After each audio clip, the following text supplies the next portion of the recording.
बहुत बहुत स्वागत है आपका इकोनॉमिक्स हिंदी विद मैथ में। तो आज की इस वीडियो में हम करने वाले हैं यहाँ पर उत्पाद विधि द्वारा अथवा मूल्य विधि का इस्तेमाल करके राष्ट्रीय आय की गणना, यानी हम पढ़ेंगे उत्पाद विधि और मूल्य वृद्धि विधि और व्यय विधि। तो सभी जो है राष्ट्रीय आय की गणना करने के लिए जौन जौन सी विधियाँ होती हैं वो सारी हम इस वीडियो में कवर करने वाले हैं। इससे पहले वाली वीडियो मैंने बनाई है वो काफ़ी लंबी हो गई है, 1 घंटे के लगभग पहुंच गई है। तो वो वीडियो आप ज़रूर देख लें, क्योंकि उस वीडियो के अंदर मैंने कॉन्सेप्ट क्लियर कर दिया है ये वाला कि जीडीपी को कैसे जो है एनएनपी में कन्वर्ट करना है। कोई भी टर्म आपको दे रखी हो, आप जो है मिनटों ने सेकंडों में आप जो है उसे कन्वर्ट कर पाएंगे बड़ी ही आसानी से, बिना कुछ किए। अगर आपने सिर्फ वो वीडियो देख ली तो आप जो है बहुत ही प्यारा सा अच्छा सा कॉन्सेप्ट बता रखा है, ट्रिक बता रखी है, जिसके द्वारा आप जो है उसका यूज करके बहुत ही कम समय में बिना कुछ याद किए जो है आप उसको यूज करके आप जो है बहुत ही एक क्वेश्चन तो आप पक्का 100% कर सकते हो। ठीक है, तो यहाँ पर जब हम ये करेंगे तो वो आपको वो वाली नॉलेज होनी चाहिए, तब आप ये वाली जो है विधियाँ कर पाएंगे। तो चलिए हम देखते हैं यहाँ पर कौन कौन सी चीज़ें होती हैं। तो ये हमारा यहाँ पर पढ़ते हैं। तो पहला चरण हमारे पास होता है उत्पाद विधि तथा यहाँ पर अथवा मूल्य वृद्धि विधि। ठीक है, तो उत्पाद विधि का पहला जो है हमारा चरण पहला है, कह रहा है कि बाजार कीमत पर सकल घरेलू उत्पाद। सबसे पहले बात की गई है बाजार कीमत पर सकल घरेलू उत्पाद, यानी जीडीपी की बात कर रहे हैं। ठीक है, उसके बाद प्राथमिक क्षेत्र सकल वर्धित मूल्य, यानी प्राथमिक क्षेत्र द्वारा सकल वर्धित मूल्य। और उसके बाद इसका कैसे निकालेंगे हम, यहाँ पर जीडीपी हमें क्या करना है उत्पाद विधि द्वारा, कि हमारे एक देश के अंदर कितना उत्पादन हुआ। ठीक है, यानी एक देश के अंदर, यहाँ पर मान लीजिए एक देश के अंदर कितना उत्पादन हुआ है, उसे हमें यहाँ पर उत्पादन विधि के द्वारा हमें इसकी गणना करनी है। तो उत्पादन को हम कैसे निकालेंगे, हम निकालेंगे जीडीपी का यूज करके। ठीक है, तो यहाँ पर हमारे पास कह रहा है बाजार कीमत पर सकल घरेलू उत्पाद। इसका मतलब बाजार कीमत मतलब एमपी की बात कर रहा है। ठीक है, उसके बाद सकल घरेलू उत्पाद, सकल मतलब जी, ठीक है, घरेलू मतलब डी, ये फॉर्मूला बता रखा है, और उत्पाद का मतलब पी। तो सकल घरेलू उत्पाद यानी एमपी। ठीक है, सकल घरेलू उत्पाद मार्केट प्राइस पर। ठीक है, जीडीपी जो है हमारी मार्केट प्राइस पर है, तो यहाँ पर की बाजार कीमत पर सकल घरेलू उत्पाद हमारा हो गया। और अब ये हमारा निकालने का तरीका क्या है वो हमें बता रखा है। तो सबसे पहले प्राथमिक क्षेत्र का वर्धित मूल्य, प्राथमिक क्षेत्र जो आता है उसका जो भी वर्धित मूल्य है, जैसे कृषि क्षेत्र है, उत्पादन से संबंधित क्षेत्र होता है, उसका मूल्य आएगा। द्वितीय क्षेत्र आ गया हमारा, द्वितीय क्षेत्र को हम इंक्लूड करेंगे। द्वितीय क्षेत्र में यहाँ पर सारा चीज़ हमारे पास इंक्लूड होगा, सकल वर्धित मूल्य की द्वितीय क्षेत्र आ गया। ठीक है, यानी कि उत्पादन से संबंधित क्षेत्र आ गया, और यहाँ पर ये उत्पादन है द्वितीय जो है, और तृतीय आ गया यहाँ पर जो है तृतीय क्षेत्र वर्धित सेवा से संबंधित क्षेत्र आ गया।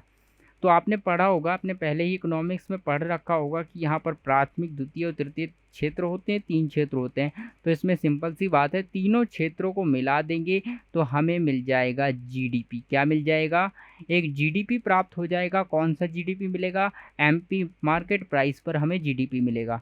ठीक है, उसके बाद बाजार कीमत पर, या फिर हम कैसे निकाल सकते हैं, ये वही चीज़ है। आपको क्या करना है, जितनी बिक्री हुई, या फिर हम जीडीपी को ऐसे निकाल सकते हैं कि यहाँ पर आपको जितनी भी आपकी बिक्री हुई है और आपके स्टॉक में जो परिवर्तन हुआ है, यानी बिक्री प्लस स्टॉक में परिवर्तन माइनस मध्यवर्ती उपभोग, कि कितना उपभोग हो गया है। तो ये वाला फॉर्मूला भी आप यूज कर सकते हैं। तो मैं कहूँगा आप ये वाला फॉर्मूला यूज करें, ये बेटर है कि प्राथमिक द्वितीय और तृतीय तीनों क्षेत्र के उत्पादों को जोड़ दें तो आपका जीडीपी आ जाएगा।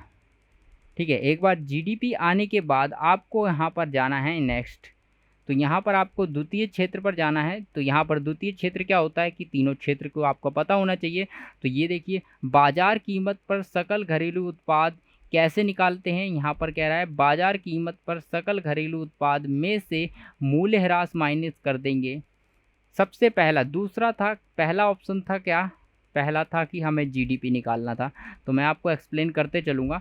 सबसे पहला ऑप्शन है, फर्स्ट जो है हमारा GDP। ठीक है, पहला नियम है कि हमें GDP चाहिए। अब हमें GDP निकालना है, तो अब हम क्या निकालने वाले हैं, देखिए बहुत ही सिंपल तरीका है। ये सारे स्टेप जो बता रखे हैं ना, आपको इसकी ज़रूरत भी नहीं पड़ेगी। जो मैंने फार्मूला आपको बताया है ना, अगर आप उसका यूज करेंगे तो ये स्टेप याद करने की ज़रूरत भी नहीं पड़ेगी, आप राष्ट्रीय आय निकाल लेंगे। सिर्फ आपको पहला स्टेप आपको पता होना चाहिए कि जीडीपी निकालने के लिए क्या करना है। जीडीपी निकालने के लिए प्राथमिक, द्वितीय और तृतीय क्षेत्रों के उत्पादों को जोड़ देना है। उससे जो भी हो, जितना भी बनेगा वो हमारी जीडीपी होगी, और वो कैसी होगी, एमपी होगी। ठीक है, जीडीपी एमपी निकलती है। उसके बाद हम जब भी यानी प्राथमिक, द्वितीय, तृतीय क्षेत्र को जोड़ते हैं तो जीडीपी एमपी निकलती है। चलिए मैं समझाता हूँ। तो यहाँ पर आता है हमारा पहला प्राथमिक। ठीक है, तो यहाँ पर प्राथमिक प्लस द्वितीय, द्वितीय प्लस तृतीय, यानी प्राथमिक, द्वितीय, तृतीय क्षेत्र को तीनों को जोड़ देंगे तो हमारा क्या मिल जाएगा, जीडीपी एमपी। मार्केट प्राइस पर हमें जीडीपी मिलेगा। अब यहाँ पर ये जीडीपी तो हमें मिल चुका है, प्राथमिक, द्वितीय, तृतीय क्षेत्र को हमने जोड़ दिया है, और अब उसके बदले में हमें क्या मिल चुका है, जीडीपी एमपी प्राइस पर मिल चुका है, यानी जीडीपी मिल गया मार्केट प्राइस पर। अब इसने कहा, क्या बोला है क्वेश्चन में, हमें बता रखा है कि हमें निकालना है राष्ट्रीय आय। क्या निकालनी होती है, राष्ट्रीय आय। हमें राष्ट्रीय आय ही तो निकालनी है। तो हमें राष्ट्रीय आय निकालने के लिए क्या करना है, तो हमें करना है जीडीपी एमपी को कन्वर्ट करना है, किस में करना है, एनएनपी। ठीक है, एनएनपी और एफसी में कन्वर्ट करना है। तो यहाँ पर हमें क्या करना है, यहाँ पर जीडीपी एमपी को एनएनपी एफसी में कन्वर्ट करना है। तो यहाँ पर ये हमारी राष्ट्रीय आय है, ये हमारी सकल घरेलू उत्पाद है हमारा, यानी घरेलू आय है। ठीक है, घरेलू आय, राष्ट्रीय आय। तो अब आप बिल्कुल इजीली चेंज कर सकते हैं, लेकिन पहला वाला आपको, ये वाला स्टेप आपको पता होना चाहिए कि तीनों प्राथमिक क्षेत्रों को जोड़ के हमारा जीडीपी निकल आएगा। जीडीपी निकालने के बाद आपको ये निकालना है। अब हमें क्या करना है वो हम देखेंगे भी नहीं, और हम जो है ये निकालेंगे, और फिर उसके बाद हम मैच करेंगे। ठीक है, चलिए तो यहाँ पर हम जीडीपी की बात करते हैं तो मैच करते हैं। सबसे पहला देखते हैं जी एन। ठीक है, यहाँ पर क्या है, शुद्ध है। ये जी का मतलब शुरू में होता है तो शुद्ध का नहीं होता है, मतलब ये सकल घरेलू उत्पाद, मतलब जी मतलब ग्रॉस होता है यानी सकल। ठीक है, और एन मतलब होता है शुद्ध, नेट। ठीक है, नेट बोल सकते हैं, शुद्ध होगा। तो अभी हम क्या करने वाले हैं, अब इसको चेंज करने के लिए जो फर्स्ट वाला होता है उसको हम डेप्रीशिएशन से चेंज करते हैं। फर्स्ट वाले को डेप्रीशिएशन से चेंज करते हैं। सेकंड वाले को NFIA से चेंज करते हैं, और MP को हम यहाँ पर निट से चेंज करते हैं। किससे चेंज करते हैं, यहाँ पर निट, NIT निट, तो निट से चेंज करते हैं। ठीक है, तो अब आपके पास ये सारी चीज़ें मैंने बता दी आपको। अब यहाँ पर जी है, जी मतलब सकल घरेलू उत्पाद, मतलब सकल यानी ग्रॉस यानी पूरा। तो इसका मतलब इसमें पूरा है, तो मतलब डेप्रीशिएशन जुड़ा हुआ है। तो सिंपल सा आप क्या करेंगे, आपको क्या प्राप्त करना है, आपको ये चाहिए। ठीक है, NNPFC ये चाहिए। तो सीधी सी बात है, GDPMP, इसमें से हमें जी चेंज करना है। जी चेंज करना है तो इसमें क्या जुड़ा हुआ है, हमारा डेप्रीशिएशन जुड़ा है। तो डेप को हम माइनस कर देंगे तो हमारा ये एन बन गया। आप सोचते चलिए, तो हमारा ये वाला स्टेप कंप्लीट हो गया। ठीक है, तो हम आप सोचिए कि आपका ये जी की जगह एन हो गया, जैसे डेप्रीशिएशन घटाया। उसके बाद हमें क्या चेंज करना है, नेक्स्ट देखते हैं, एन बीच वाला भी चेंज करना है। ये है हमारा राष्ट्रीय और ये है घरेलू। अब बीच वाला कैसे चेंज होगा, NFIA से चेंज होगा। NFIA का मतलब है यहाँ पर क्या है, हमें ये बनाना है, एन बनाना है। तो डी की जगह अब एन बनाना है। ठीक है, डी का मतलब क्या होता है, घरेलू, एक देश की आय। और यहाँ पर एक घरेलू यानी एक देश की सीमा के अंदर जितनी आय होगी वो है। लेकिन यहाँ पर ये एन का मतलब है कि राष्ट्रीय आय है, जो दूसरे देशों से भी मिल रही है वो है। तो यहाँ पर ये क्या है, NFIA दूसरे देशों से आय प्राप्त होती है या फिर उधर प्राप्त मतलब दूसरे देशों के जाती है, मतलब दूसरे देशों के पास आय जाती है, वो होता है। तो यहाँ पर NFIA जुड़ा होता है हमेशा एन पर, ठीक है। नेशनल मतलब पूरे देश की आय, ठीक है। नेशनल मतलब कि हम यहाँ पर दूसरे देशों से भी आय को कलेक्ट करते हैं, ठीक है, हमारे दूसरे देशों से भी आय प्राप्त होती है, तो ये हमारा NFIA है, ठीक है। तो NFIA मतलब यहाँ पर हम जोड़ देंगे, NFIA जुड़ा हुआ है, ठीक है। इसके अंदर NFIA जुड़ा हुआ है, लेकिन यहाँ पर D है, यहाँ पर नहीं जुड़ा है, तो हमें ये बनाना है, N बनाना है, तो इसके बराबर करना है, तो हमें क्या करना पड़ेगा, NFIA जोड़ना पड़ेगा। तो देखिए यहाँ पर NFIA ना, इसके अंदर NFIA नहीं है, इसके अंदर NFIA जुड़ा हुआ है, इसके अंदर NFIA नहीं है, तो हमने क्या किया, NFIA को जोड़ दिया, ठीक है। तो ये बन गया N, ठीक है। आई होप क्लियर हो गया। अब हमें क्या अलग लग रहा है, P हमारा सेम है, FC और MP। अब यहाँ पर FC MP कैसे चेंज होता है, FC होता है प्रोडक्ट कॉस्ट, यानी सॉरी फैक्टर कॉस्ट होता है कि उत्पादक यानी जो उत्पादन किया गया है, जो वस्तु बनाई गई है, उसका एक्चुअल मूल्य कितना है, वास्तविक मूल्य कितना है, ठीक है, वो चीज़ है, हमारा वास्तविक मूल्य की बात कर रहा है। लेकिन यहाँ पर ये क्या होता है, मार्केट प्राइस होता है। तो सीधी सी बात है, इसमें हमारा नेट जो है कर जिसे कहते हैं टैक्स, वो नहीं जुड़ा होता है। तो टैक्स इसके अंदर FC में नहीं जुड़ा होता है, तो टैक्स और MP में टैक्स जुड़ा होता है। तो यहाँ पर MP में टैक्स जुड़ा हुआ है और यहाँ पर नहीं जुड़ा है, तो हम यहाँ पर जुड़ा हुआ तो माइनस कर देंगे, तो इसके बराबर आ जाएगा, सीधी सी बात है। माइनस करते हैं यहाँ पर टैक्स को, यहाँ पर टैक्स नहीं लिखेंगे, NIT नेट लिखेंगे, ठीक है, क्योंकि टैक्स का इसमें क्या होता है, टैक्स माइनस आर्थिक सहायता होती है। तो ये हमारा फॉर्मूला बन गया और ये हमारी मिल निकल के आ गई राष्ट्रीय आय। बहुत ही सिंपल है। तो इस तरह से राष्ट्रीय आय निकाली। अब हम देखते हैं यहाँ पर जो नोट्स में दिखा रखा है, तो सबसे पहले क्या दिखाया, GDP बनाओ। उसके बाद द्वितीय चरण बताया है कि साधन आगत द्वारा, यहाँ पर क्या बताया, द्वितीय चरण।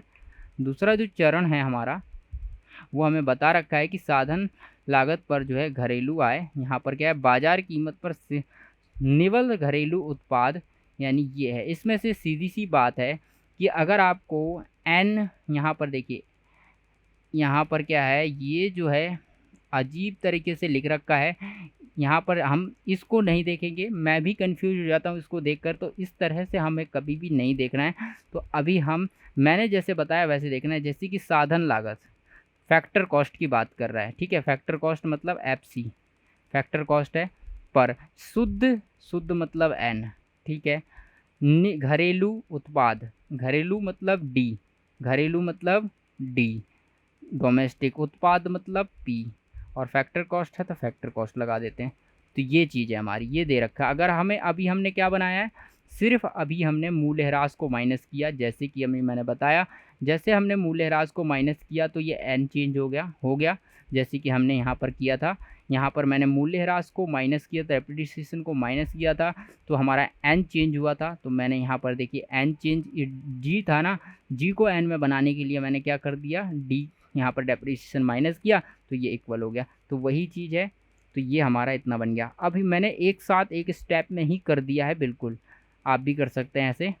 यहाँ पर ये देखिए, उसके बाद हमारा नेट की बात करता है। अब ये किसको चेंज कर रहा है, अब नेट मतलब इसको चेंज कर रहा है, ठीक है। अभी इसने पहले इसको नहीं चेंज किया, डोमेस्टिक को नहीं चेंज किया है, अब ये इसको चेंज करेगा। अब इससे फ़र्क नहीं पड़ता, आप किसी को भी पहले आगे पीछे चेंज कर सकते हैं, कोई फ़र्क नहीं पड़ेगा, ठीक है। तो यहाँ पर आप इसको चेंज कर रहे हैं, नेट को माइनस किया है, शुद्ध अप्रत्यक्ष कर, ठीक है। तो यहाँ पर देखिए नेट को माइनस किया है, तो हमने क्या किया, नेट को माइनस किया है, ठीक है।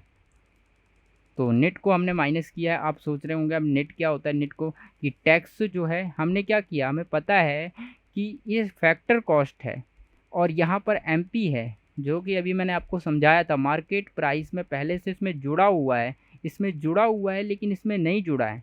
तो अब यहाँ पर ये माइनस कर देंगे तो ये कैसे निकलेगा, देखिए इसमें नहीं जुड़ा है, यहाँ पर जुड़ा हुआ था। अगर हमें ये वाली चीज़ निकालनी है, हमने क्या करा, ये वाली चीज़ हमने निकाली है, ये निकाली है। इसमें से क्या करा है हमने, यहाँ पर देखिए G को चेंज कर दिया, इसके लिए हमने डेप्रीशिएशन घटा दिया, ठीक है, ये घटाया। उसके बाद हमने एमपी को चेंज किया, इसके लिए हमने निट घटाया जो कि है। अब चौथा स्टेप है हमारा राष्ट्रीय एनएफआईए को जोड़ना। तो यहाँ पर देख लीजिए एनएफआईए जोड़ा हुआ है। देखिए राष्ट्रीय आय निकालने के लिए यहाँ पर एनएफआईए जोड़ रखा है। देखिए एन एन एन बीच वाला एन चेंज किया है, ठीक है। तो यहाँ पर आप देख सकते हैं एन एन चेंज। अब मैं यहाँ पर लिख के दिखाता हूँ, साधन लागत पर निवल राष्ट्रीय आय, निवल मतलब एन होता है, ठीक है, राष्ट्रीय मतलब एन होता है, और आय मतलब यहाँ पर राष्ट्रीय आय का मतलब उत्पादी होता है, प्रोडक्ट से निकलती है तो पी आएगा, और एम एफ सी आएगा, तो यहाँ पर इसे ही राष्ट्रीय आय कहते हैं। तो इस तरह से आप राष्ट्रीय आय निकाल सकते हैं, बहुत ही सिंपल।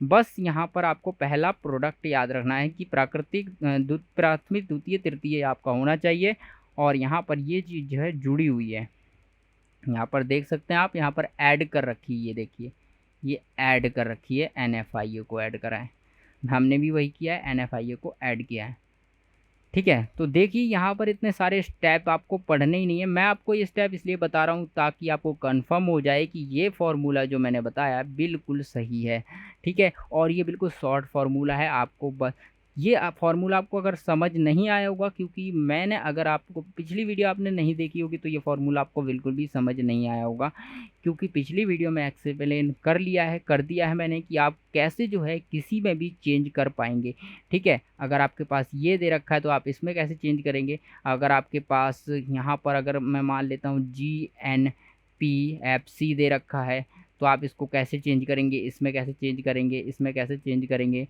और अगर आपको N जो है यहाँ पर NNP और साथ में ये यहाँ पर MP दे रखा है तो इसको कैसे चेंज करेंगे, यानी कोई भी प्रोडक्ट किसी भी तरह से आपको दे दे, ठीक है, जितनी पॉसिबिलिटी होती है वो सारे आप चेंज कर पाएंगे जो मैंने ट्रिक बताई है। तो पिछली वीडियो ज़रूर देख लें, आपको मैं वीडियो के डिस्क्रिप्शन में लिंक दे दूंगा या फिर आप प्लेलिस्ट में जाके देख सकते हैं, ठीक है। तो यहाँ पर आप यहाँ पर आते हैं, नेक्स्ट आते हैं। अब आते हैं नेक्स्ट हमारी जो विधि है वो हम सीखते हैं, ठीक है। नेक्स्ट विधि क्या है, आप इस तरह से निकाल सकते हैं, मैंने आपको बता दिया है। बस आपको याद रखना है कि क्वेश्चन आपका थोड़ा लंबा सा आएगा, जिसमें आपको जो है याद रखना है कि इनकी फुल फॉर्म, डेप्रीशिएशन में तो कोई कुछ होगा नहीं, ठीक है, डेप्रीशिएशन मतलब मूल्यह्रास आपका सीधा सा लिखा हुआ आएगा। निट में होगा, निट में क्या होता है कि टैक्स माइनस आर्थिक सहायता, यानी कर माइनस आर्थिक सहायता होगी, तो आर्थिक सहायता दे रखी होगी, कर दे रखा होगा। तो आपको सिंपल क्या करना है, सबसे पहले निट अपन निकाल लेना है, ठीक है, ये कैलकुलेट कर लेना है, सबसे पहले यही कैलकुलेट कर लेना है आपको। डेप्रीशिएशन कहाँ है, निट कहाँ पे है, नेफ्ट यहाँ पे एनएफआईए कहाँ है, ये सारे कैलकुलेट कर लेना है। कैसे, आर्थिक सहायता में से आपको ये घटा देना है, ये कैसे कैलकुलेट करना है, कितनी हमारी विदेश से आय हुई है और कितनी हमारी विदेश को आय गई है। तो आय जो आई है उसमें से हम जाने वाली आय को घटा देंगे तो हमारे ये भी निकल के आ जाएगा। तो ये इस तरह से हो जाएगा, ठीक है। आई होप क्लियर हो गया।